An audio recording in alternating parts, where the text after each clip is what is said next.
मैं एक सवाल, क्योंकि आपने उसका जिक्र ऑलरेडी कर दिया और ये अक्सर लोगों के पास क्वेश्चन होता है कि बीसीए का कोर्स किनको करना चाहिए।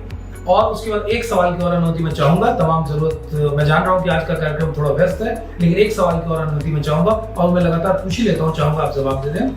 अक्सर बच्चों को लगता है बैकग्राउंड के, खास करके जो ग्रामीण बैकग्राउंड के हैं, कि क्या वो सीमेज में पढ़ाई कर सकते हैं हिंदी माध्यम के साथ, तो इसको भी आप क्लियर कर दें। दोनों सवाल बहुत अच्छे हैं आपके। और बीसीए के लिए मैंने पहले ही बताया कि थोड़ा मैथमेटिक्स बैकग्राउंड होना चाहिए, मैथमेटिकल अप्रोच होना चाहिए। देखिए कंप्यूटर प्रोग्रामिंग जो है, वो एल्गोरिदम जो है, उसका जो नेचर है, वो जैसे मैथ फ्लो करता है ना, उसी नेचर में प्रोग्रामिंग फ्लो करती है। तो जिनका मैथमेटिकल बैकग्राउंड नहीं है, गणितीय, जिनके दिमाग में मैथमेटिक्स से डर है, फोबिया है, वो लोग बीसीए के लिए मत आओ। और जिनका भले मैथ सब्जेक्ट नहीं है लेकिन मैथमेटिक्स से प्रेम है, उनको लिए स्कोप होगा। इवन दो आपके 12th में मैथ्स नहीं है, स्टिल एडमिशन होगा अगर आपका मैथ्स में मन लगता है, मैथ से आपको डर नहीं लगता है। तो ये मैं एक बेसिक बात बता दे रहा हूँ बीसीए को लेकर के। और प्रोग्रामिंग में वेब डेवलपमेंट साइड भी है, डिजाइनिंग साइड भी है, आजकल एंड्रॉइड ऐप, वेबसाइट मेकिंग, उसके अलावा internet of things, robotics, cloud computing, artificial intelligence, Informatica, database, warehousing, मतलब अपॉर्चुनिटीज इतनी बढ़ गई है। और ऑब्वियसली ये चीजें बिहार के कोई भी विश्वविद्यालय या किसी भी कॉलेज में इन चीजों को लेकर के, एंड्रॉइड को लेकर के, रोबोटिक्स को लेकर के, internet of things, artificial intelligence, deep learning, Python, PHP, ये सारी चीजें बहुत जरूरी है और ये सिलेबस का पार्ट नहीं है। लेकिन जो स्टूडेंट बीसीए करने सिमेज में आना चाहता है, उसको दिमाग में रखना होगा कि उसको ये अतिरिक्त कोर्स करने होंगे। ये अतिरिक्त कोर्स इनफैक्ट टर्म ही गलत है, ये मेन कोर्स है, ये सबसे जरूरी कोर्स है। यही आपको अलग बनाता है, जिसके बल पे सिमेज के बच्चों को बेहतर प्लेसमेंट मिलता है, क्योंकि आपने पीएचडी पढ़ी है, आपने वेब डेवलपमेंट पढ़ा है, आपने पाइथन पढ़ी है, डीप लर्निंग पढ़ी है। अभी डीप लर्निंग का आईआईटी कानपुर के संग वर्कशॉप हुआ। तो ये आप आईआईटी के लेवल के प्रोफेसर से पढ़ने को तैयार हो, तब आप सिमेज में आएंगे। तो जो आप तुम्हारा प्रश्न था नीरज, वो था ग्रामीण परिवेश और हिंदी माध्यम। तो मैं एक सवाल पूछना चाहता हूँ ऐसे बच्चों से कि बच्चा, तुमने हिंदी में एक कहानी पढ़ी होगी बचपन में कि एक रेस होती है जिसमें एक खरगोश दौड़ता है और एक कछुआ दौड़ता है। तो रेस कौन जीतता है, खरगोश जीतता है कि कछुआ जीतता है? आप जानते हैं कि कछुए ने रेस को जीत लिया था। अगर आप किसी चीज को भी इंटरेस्ट के साथ और कंसिस्टेंटली करते हैं और रिपीटेडली करते हैं, यानी अगर आप इंटरेस्टेड हैं, कंसिस्टेंट है, कमिटेड है और रिपीटेड है, तो आपको सक्सेस से कोई रोक नहीं सकता है। कोई कितना ही तेज हो, लेकिन अगर आप सतत रूप से क्रियाशील हैं, और मैंने देखा है अपने यहाँ पर, मैं लाइव ऐसे सैकड़ों एग्जांपल दे दूंगा जहां कछुए ने रेस जीती है। कछुआ हमेशा रेस जीतता है, ऐसी कोई बात नहीं है। और हमारे क्लास में कछुआ, खरगोश, जितने सब आते हैं, सब जीव जंतु सब आकर के सब यहाँ पे अच्छा करते हैं। सब एक दूसरे से कोलैबोरेट करते हैं, एक दूसरे को कॉम्प्लीमेंट करते हैं।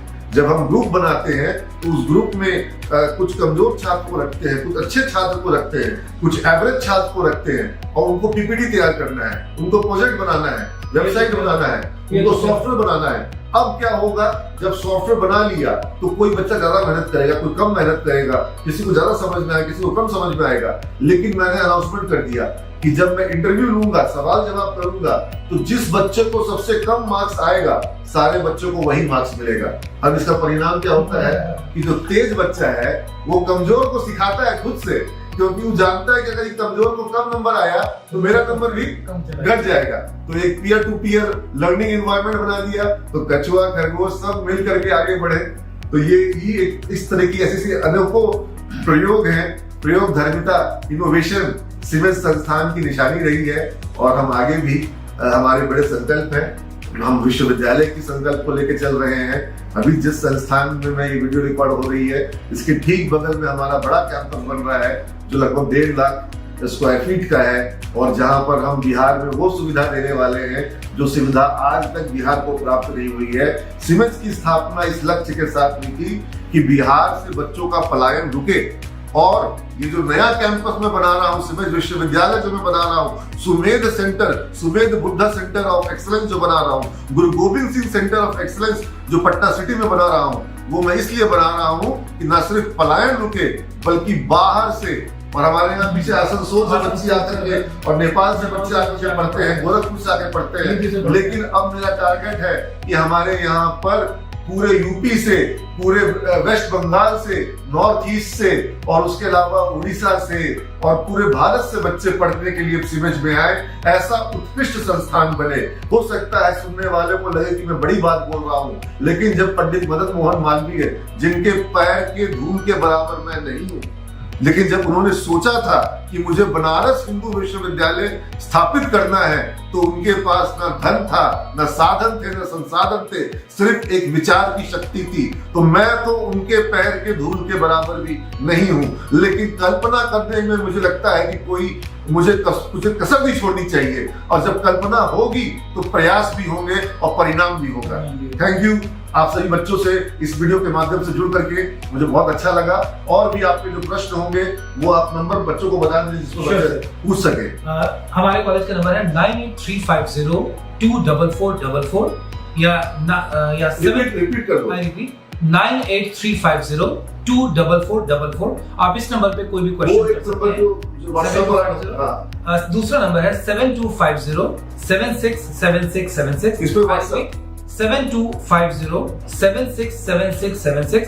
आप इस पे अपने कोई भी क्वेश्चन व्हाट्सएप कर सकते हैं, हम आपको वीडियो के माध्यम से स्टूडेंट क्रेडिट का मैं नीतीश कुमार जी की तारीफ करता हूं कि वो देश में पहले ऐसे मुख्यमंत्री हुए जिन्होंने ये स्टूडेंट क्रेडिट कार्ड योजना शुरू करी। गरीब से गरीब किसी भी जाति का हो, उच्च जाति का, कई जाति का हो, कोई आय वर्ग का हो, उसको सबको 4 लाख बिना किसी गारंटी के 4 लाख रुपए का ऋण वो दे रहे हैं।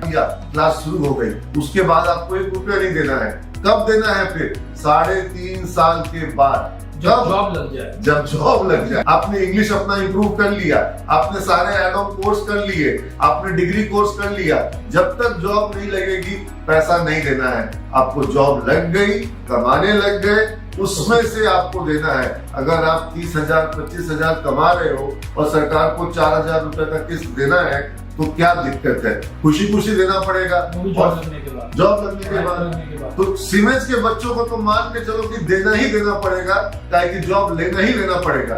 और जॉब लेना है तो सरकार को पैसा वापस करना है। क्या दिक्कत है? अपने घर में तो पहले आएगा, सरकार के पास तो बाद में जाएगा। ठीक है। God bless you all. Thank you so much, sir. God bless you.